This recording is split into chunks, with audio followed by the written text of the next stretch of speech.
With us today, we have Dr. Ken Broda Bahm, a senior litigation consultant, author, editor, prolific legal blogger, and an expert in the areas of legal persuasion and rhetoric. And we're here to talk to him today about false equivalency. Dr. Broda Bahm, thank you so much for joining us today. Thank you for having me. So, here at Propwatch, we define a false equivalency as implying that two things are essentially the same when they only have anecdotal similarities. You've said that false equivalencies benefit from the democratic notion that there are always two sides to a story. Could you elaborate on this point?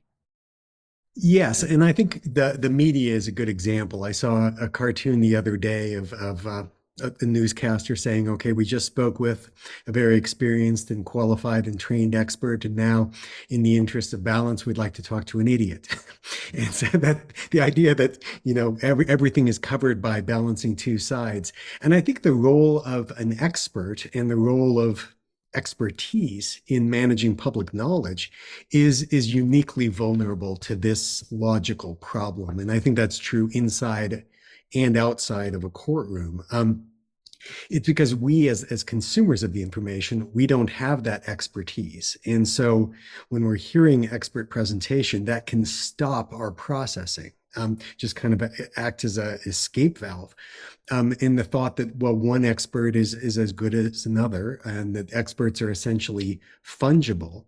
And the problem this creates in law is that each side gets an expert on any given point, and the jurors can be tricked into thinking that these experts are kind of equally valuable, equally trained, and then they think, well, one says yes, one says no, it cancels itself out, so I guess I can't rely on expertise, so I'm going to rely on something else. And when they rely on something else, that often comes down to the stories that they want to be true, and as in a lot of public perception. I think we can see that in the narratives over the recent election, where you have experts who look very deeply and carefully at and say, okay, there's no level of fraud that would change the outcome of the election. But then the other side will say, well, we have experts too. And then that kind of evens itself out. And rather than looking at the quality of each, and the analysis and the evidence that each offers, you just bypass the expert level based on that false equivalency. So this idea of two sides, when not treated carefully, can just cancel out the space for rational argument about how we arrive at conclusions. I think that's the danger of false equivalence. So, as an expert in litigation tactics, can you share with us a time when you've seen a false equivalency used in the court of law? Yes, I think every case that comes down to expert opinion has an element of that risk of false equivalence. And I've even heard attorneys say to me, look, the jurors are just going to, the experts are going to cancel each other out. We have one, they have one. That's going to add up to zero, and the juror is going to move on. And we see that sometimes when we're running mock trials, as they'll hear experts on both sides about how something very arcane like the insurance industry works. And then, as soon as you see the jurors start deliberating, one will say, well, my Uncle Joe sells insurance. And they will more readily base it on that than they will on the expert opinion that they heard. And I think part of that is unavoidable. But I also think that there's ways in which advocates can inadvertently promote that. And that is when an expert follows what I call a product orientation, to say, like, here is the product. The product is my opinion. It is clear. It is high quality. It has been undamaged by the other side. So accept this product, my opinion. And the law kind of treats authoritative opinions in that way. As the person qualified, what's the opinion? They get to enter it. I think what's better, the alternative, is a process orientation, where the expert is really framed not as an oracle who has arrived at this conclusion and is delivering the conclusion, but as a teacher, who can help the fact finders and the decision makers understand how a qualified and educated person would get to that kind of conclusion. How would they get there? So it's an example of, like your math teacher said in school, show your work, allow the jurors to walk through that process with you. And I think that act of being a teacher and saying, let me kind of walk with you and show you how I got to that conclusion, can have the potential of cutting past that false equivalence, because then your audience can participate in that reasoning process. And so I think that we often say when a case comes down to dueling experts, then the better teacher wins. And that is how it should be. Of course, you're hoping that the side that's truthful also has the better teacher, but that's the part that you work on, is being the better teacher. Could you touch upon the problematic relationship between false equivalencies and conspiracy theories? Yes, certainly. Conspiracy thinking, as you know, is a personality factor with a lot of elements to it. That you have people who are characterized by kind of anti-authoritarianism, or high levels of distrust, a desire to be different, eccentricity, gullibility. There's even something in the academic literature called the receptivity to bullshit scale. That is the actual official name of the scale. And it was developed by Gordon Pennycock of the University of Regina in Canada. And it essentially means susceptibility to treating nonsense as if it were valuable. And so perceiving meaning and patterns where they aren't there, or even, taking a randomly generated sentence or a sentence generated by a computer and attributing profound qualities to it. And so they can measure this tendency in people, and they found that it varies, and they found that it also predicts to a degree conspiratorial thinking. But this habit of seeing conspiracies can also be propped up by false equivalence, or at least false equivalence prevents kind of expertise from being used as a check against conspiratorial thinking. So this habit of seeing experts as fungible and essentially the same can serve as kind of an escape pod, from a rational, evidence-based argument. So that when one person says, well, the experts say that's not true, the response is, well, we have people who call themselves experts as well.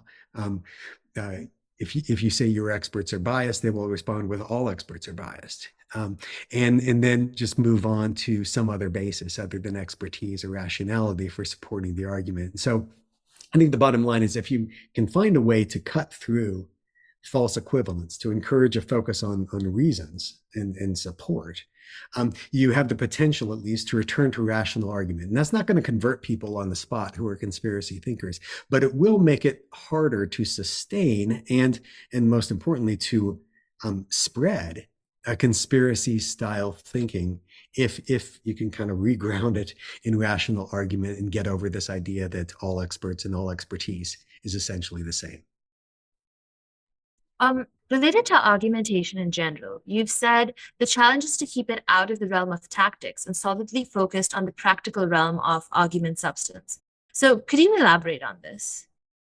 Yes, I think there's an unfortunate history with argument being used as a tool of power, and not as a form of philosophy. And by that, I just mean it's a way of getting what you want.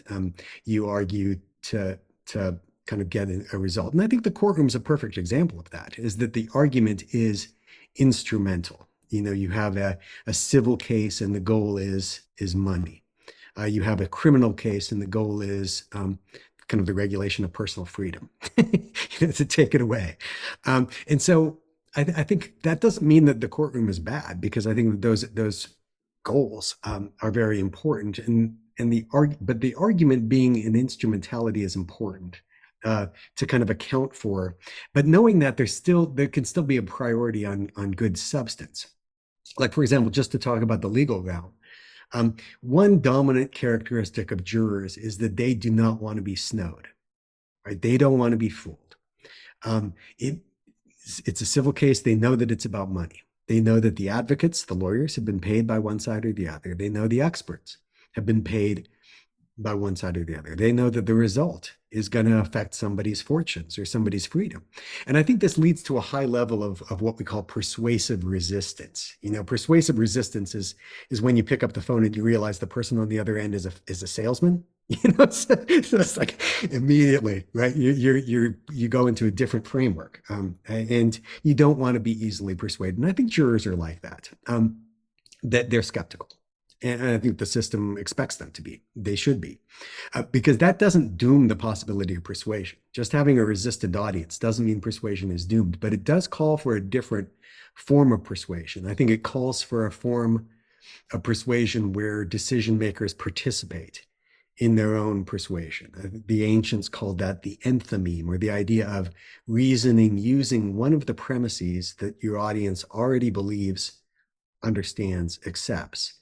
Kind of wrapping your reasoning around at least partly what the audience is already believing. And so I think when the lawyer says in court things like, we know the contract was broken. The only question is what caused it. That's a small rhetorical step that draws the audience in. We all heard the witness testify to that, kind of invoking this common experience, invoking this common belief, even if it's an abstract belief, even if you're talking across the aisles politically and you're saying we all want a better country, right? That's vague, but there's a magic in that vagueness because it's common ground. Right. And so speaking to that common ground, even if one has to abstract a bit from the concrete, in order to find that identification, is important. And I think I train lawyers and advocates to talk like that because it helps in the courtroom. And I think that's because it helps in society, in real life. If you argue in a way that accounts for the fact that the person you're talking to is a person, with the ability to process, and they have beliefs and they have experiences. And if you can acknowledge those and if you can validate those in some ways, then you're going to have a much better chance of persuading them to kind of be, a teacher and not a preacher, and to also be open to persuasion yourself, right? It is maybe not in the courtroom, but in real life, the idea that you could be wrong and they could be right. So ultimately, I think it comes down to credibility. When you're engaging with an audience or a target for persuasion, having some respect or even having a high opinion of that audience helps. Keeping your word, being kind of reliable, being honest, wrapping your argument around something that they already believe, even if it's only part of what, even if you think most of what they believe is wrong, but there's this part where they're right. Kind of having a foothold on that part where they're right is effective. Ultimately, I think persuasion, including the parts that encourage rational expertise and rational and discourage conspiracy thinking that's unmoored from the facts. I think for that persuasion to work, it has to be at some level, it has to be a dialogue and not a monologue. So, it starts with analyzing your audience. So, when you've written about false equivalencies in the past, you've mentioned some tips on how we can cut through this false equivalency. So, could you share some of those tips with us? Sure. Now, one is to correct what's called the misimpression of parody. And I think the comedian John Oliver had a good example of this on his show when he was talking about climate skeptics, and he invited three people who were skeptical of human-caused climate change. And then and he gave them time and they talked. And then when they were done, he brought in 97 scientists who represent the mainstream. And those are, proportionally correct, that based on his information, at least, that really did combat the misimpression of parody, the notion of his entire studio filled with people who believed one way, and then the three people who believed the other way. And I think so. That's not always an option in a courtroom. The judge usually says each side gets one. So you're not going to get the 97, you're going to get one. So I think in court and other rational settings, I think the focus needs to be something I said earlier, focus on the process, not the product. Unpack the reasoning. Don't treat the opinion as a end result. Treat the opinion as kind of a way of getting to a conclusion, and to focus on being the better teacher to your audience. Ultimately, I think there's no shortcut for just digging in on the process. One perspective I teach to lawyers who are trying to get jurors to believe an expert is if you're trying to discredit the other side, it means finding not just a difference or not just even an advantage in your side, but finding something that's wrong with the other side's opinion. And I call it the large internal error. And it has the advantage of being the acronym is LIE, but it has to be large in the sense that this is a substantial or significant problem, not a minor problem, not something that's picky. It goes to the core of what they're asserting. Second, it's internal. That means it's based on their own methods and assumptions, not just based on not just I'm going to do it differently and I have a different conclusion, but it's like based on what you set out to do, based on your method, um, you made a mistake. And that's the third part. It's a mistake. It's an error. It's not a difference. It's not a comparative disadvantage. It's an actual mistake. And I think you won't always find those, but when you do, that becomes a very important lever for people to use in distrusting that kind of testimony. For example, if someone, to return to the election example, if someone was disputing the 2020 vote and saying, hey, the total in this county was greater than the total of votes was greater than the population. And then in offering that conclusion, and I think this actually happened, you're using the wrong county. and so the population figures are wrong. And so that's a large internal error. That's something that's concrete, that's understandable, and that it undercuts the testimony from inside. And so it becomes a useful way of kind of getting people to distrust. And how would you translate your tips for fighting a false equivalency in the courtroom to the real world? Well, I think, when you're in a rational argument, I think the standards are the same. I like to say that law is one of the few areas still where at least the goal is to kind of keep it rational. Like there are rules of evidence, there are rules of what you can do in a courtroom. You can't do an ad hom. You can't just attack the other, but you can't talk about credibility, right? And so it has a system where it tries to kind of focus on channeled rationality. And I think in the real world, we still can try to do that. We can still focus on reasons and proof and explaining our methods and explaining our evidence. I think one important tool is just logical fallacies and just kind of the question of what do you do when you spot one. And I think, in general, we need to be better at talking about the deficiencies in reasoning. And I like that your organization is dedicated to that idea, but I think it's essential for people to become more critical consumers of information, as we have to be better at talking about what makes a claim strong or what makes a claim weak. And I think that this focus on logical fallacies is useful, but it's also kind of an imperfect tool because there's a tendency to say, oh, that's a fallacy, and to rely on the label and not the logic. The argument doesn't stop when you identify a fallacy. You still, because fallacy doesn't mean false, it means weak. And it means the logic is weak, not necessarily the conclusion may be true, but it might be fallaciously supported.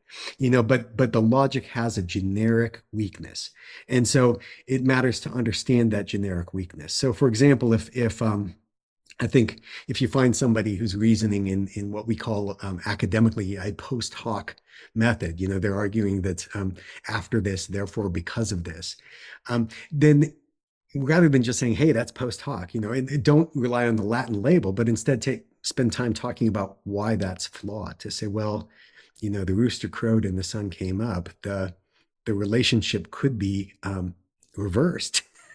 Like the rooster didn't do it, the sun did. Or, if you ever lived near a farm, that roosters crow all the time. And so, of course, they're going to crow when the sun is coming up as well. And that the two don't have that much to do with each other. But to really be able to talk about that using examples that people can relate to and to be able to unpack what makes that claim problematic rather than just labeling it and moving on. Okay, it looks like we're out of time for today. We've been talking to Dr. Ken Broda Bahm, Senior Litigation Consultant, author, and co-editor of the Online Courtroom, ABA Press. Dr. Broda Bahm, thank you so much for joining us today. Thank you.